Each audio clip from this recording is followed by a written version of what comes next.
grâce et j'aimerais rendre témoignage. En juillet dernier, suite à de nombreuses douleurs au niveau du cœur, je suis allée à l'hôpital et ils m'ont dit que j'ai la bradycardie et l'extrasystole. La bradycardie est une arythmie associée à un rythme anormalement lent du cœur, moins de 60 fois par minute. La bradycardie peut provoquer des vertiges, une faiblesse ou des évanouissements. Ces symptômes sont dus à une baisse de la circulation du sang riche en oxygène vers le corps, en particulier à la baisse du flux sanguin vers le cerveau.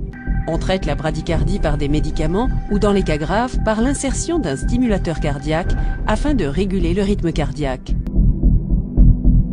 Donc je suis allée à l'hôpital, ils ont fait une échographie, deux mêmes échographies. Voilà les résultats de l'échographie.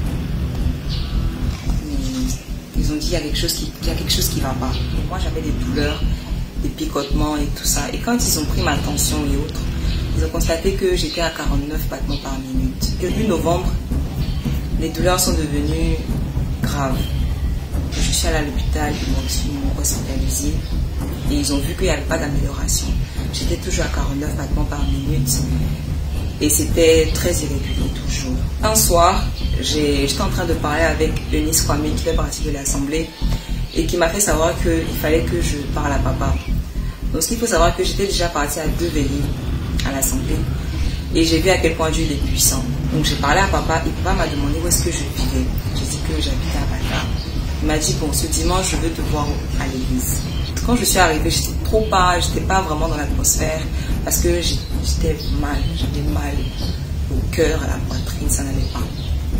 Et c'est comme ça que au bout du culte, papa a dit toutes les personnes qui ont fini le bac et qui sont maintenant étudiants d'avancer. Et quand on a avancé, papa m'a tout de suite dit de monter sur l'estrade. Quand je suis montée, il m'a posé une question simple. Qu'est-ce que tu voulais? J'ai dit que je voulais la guérison. Est-ce que c'est possible de passer sa main comme ça et puis une douleur part? Yes! Alléluia! C'est possible.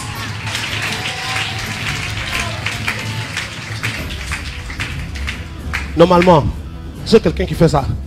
Et puis une douleur peut descendre. Normalement. Oui. Comment tu t'appelles? Grâce. Grâce. La douleur est pareille, regarde. Alléluia! C'est fait! Moi, je m'attendais à ce qu'il prie vraiment, il m'impose les mains et tout ça. Mais c'est vraiment pas ce qui s'est passé. Il a suffi juste qu'il fasse un geste avec sa main droite pour que automatiquement je me sente bien. C'est-à-dire que c'était instantané. Moi qui avais des douleurs il y a 5 minutes avant, Dieu vraiment est passé par lui pour me guérir. Je me sentais tout de suite bien. J'ai même pleuré parce que j'ai vu à quel point Dieu est puissant et que il existe vraiment en fait à travers Papa Guillaume Kofi.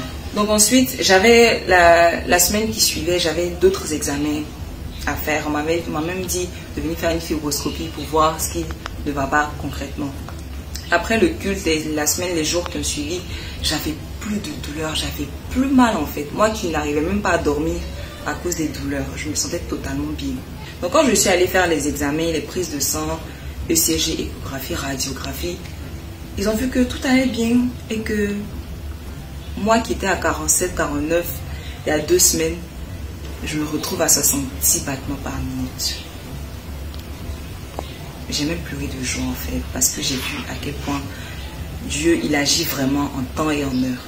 Donc les jours qui ont suivi n'ont même pas trouvé jugé nécessaire de faire la fibroscopie parce que tout allait vraiment bien. Et ça, je dis vraiment merci à Papa Guillaume Kofi, parce que c'est grâce à lui, c'est vrai, c'est grâce à Dieu, mais c'est à travers lui que Dieu est passé pour me guérir. Et vraiment, pour ceux qui ne croient pas, pour ceux qui doutent vraiment de la puissance de Dieu,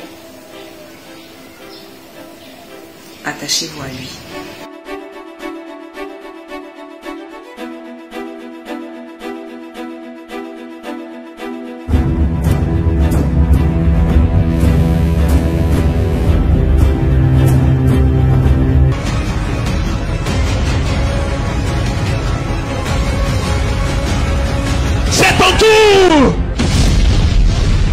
Ne te fais surtout pas raconter.